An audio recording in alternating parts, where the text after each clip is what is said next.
Rol üçün şirlə döyüşdü. Ruhi dispanserdən birbaşa şöhrətə uzanan yol. Heydər Əliyev Rasim Balayevə nə demişdi?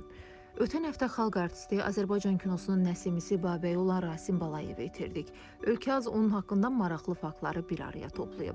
1948-ci il avqustun 8-də Ağsu rayonunda anadan olub.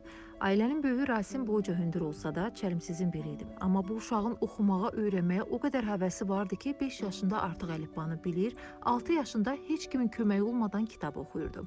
Ədəbiyyat müəlliminin sayəsində ədəbiyyata, incəsənətə marağı yaranmışdı. Sənətkar 1969-cu ildə Azərbaycan Dövlət İncəsənət İnstitutunu bitirib.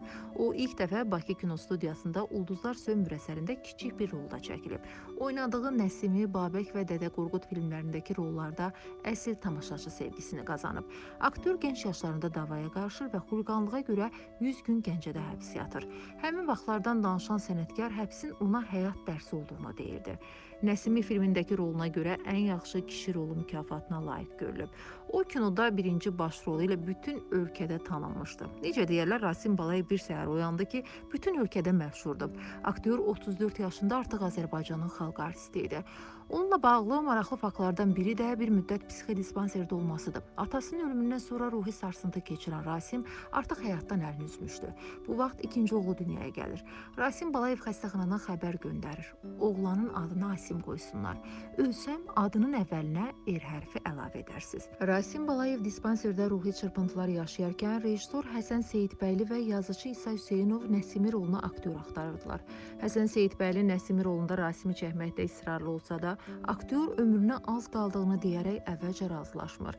Onun Nəsimi filminə təsdiq edilməsi həyatını xilas edir. Rasim Balayev kino tariximizin ən riskli və uğurlu kastinqi hesab edilir. Məşhur filmdə Nəsiminin ayaq dərisinin soyulması səhnəsində rejissor Rasim Balayevi tapa bilmədiyinə görə həmin səhnədə işıqçının ayağı çəkilib.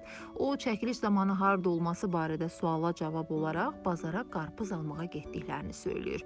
Rasim Balayevin aktyorluğunu təkcə sadə insanlar yox, ümummilli lider Heydər Əliyev də çox bəyənirdi. Ona fəxri adlar verən, maşın, ev hədiyyə edən də məhz Heydər Əliyev olmuşdu. Mənim Respublikanın rəhbəri ilə ilk şəxsi görüşüm isə 1976-cı ildə baş tutdu. Heydər Əliyev mənim məşhur sınayıcı nəzərləri ilə başdan ayağa süzdü və dedi: "Cavan oğlan, mən sənə əməkdar artist adını vermək qərarına gəlmişəm. Amma sən zəhmət olmasa diqqətli ol, öz üzərində işlə və yorulub usanma. Necə deyərlər, şöhrət başını gicəlləndirməsin." Bu sözlər hələ də xatirimdədir. Hətta ikinci dərəcəli rollarıma belə mən həmişə eyni məsuliyyətlə yanaşmışam. Rasim Balayev müsahibələrinin birində demişdi ki, Heydər Əliyev Babək rolu üçün ona arıqlamağı tapşırmışdı. Uğurlu rollarından sonra gənc Rasimə hər yerdən sevgi etirafları gəlirdi. Aktyor həmin sevgi məktublarından bəzilərini saxladığını deyirdi. Simiyə çəkiləndə artıq mən evli idim və 2 uşağım vardı. Bu biraz qabağıma aldı, yoxsa biabırçılıq olacaqdı. Ola bilsin ki, mən evli olmasaydım bir məktuba müsbət cavab verə bilərdim. Dədə Qorqud filmində Beyrək obrazını canlandıran Rasim Balayev çəkilişlər vaxtı özü istəməsə də əsl şirlə döyüşüb. Bu barədə danışan aktyor deyirdi ki, şir həmin filmə görə ondan daha çox qonorar alıb. Dedilər ki, sən şirlə çağır. Dedim, dedim, ana, sən canım o epizodu dəyişdi. Yox, sən şirlə. Deyirəm ki, deyirəm, baxma, o şir, ev şiri. Gündən bir gün dedilər ki, düş aşağı, sən partnyoruğu gətirmişsən. Qadım gördüm ki, şir oturub şeyin içində. Özü hamıya diqqətlə baxdı. Hadi belə açdım, baxdım. Deyirəm, sən bu deyəsən fikirləşir ki, bunun harasından başlayır. Dekorasiya qurdular. Özü bir dənə də belə deşik var. Mənə saldılar, bir dənə də kişi gəldi. Çıxmağa zora yerdir. Tofiq Tağızadə vardı rəhmətli rejissor. Yuxarıdan mikrofonla deyir ki, "Ara, qorxma. Beyrək, qəhrəmandır, sənin üzündə qorxu hissi var." Dedim, oradan mənim nənəm nə deyərik. Dədə Qorqudda ox atma səhnəsində Rasim Balayev səhvən həmkarı Şəfqə Məmmədovanı yaralamışdı. Oxu nətər atdımsa Şəfqə xanımın qoluna dəydi. Qolu qanadı. Yaxşı ki, gözünə girmədi. Sonra dedi, sən bunu qəsdən eləmsən. Dedim, qəsdən niyə eləyim ki? Oxdu da başqa tərəfə atırdım, ora gəldim.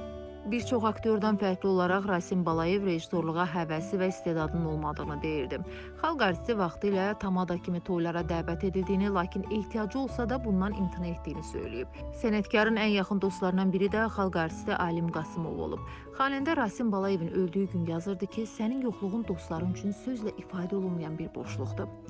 Xalq artisti Kəramət Böyükçola verdiyi müsahibədə keçirdiyi çətin günlərdən danışarkən demişdi ki, prezidentin verdiyi təqaüd mənim şəxsiyyətimi qoruyur. Rasim müəllim mənə dedi, bala, o qədər olub ki, bu çayxanada çay içmək üçün 3 manat pul tapmamışam. 3 manata görə elə adamlara ağız açmışam, mənə kömək etməyiblər. Mən belə şeylərə görə deyirəm ki, prezidentin verdiyi təqaüd mənim şəxsiyyətimi qoruyur. Rasim Balayev istər həyatı, istərsə də yaradıcılığı ilə kino kimi adam idi. O, sənətdə yeri doldurulmayacaq Azərbaycan kinosunun sütunlarından idi. Ruhun şad olsun sənətkar. Yaş belədir ki, bu gün varsan, bir də gördün sabah yoxsan. Aslında belə deməyin, hər yaşın özünə uyğun bir rolu var. Xeyr. Nə bilim, mənə elə gəlir sizi... Xeyr, yaşasın gənclik, cavanlıq. Və məndən sizə əmanət, gəncliyinizin qədrini.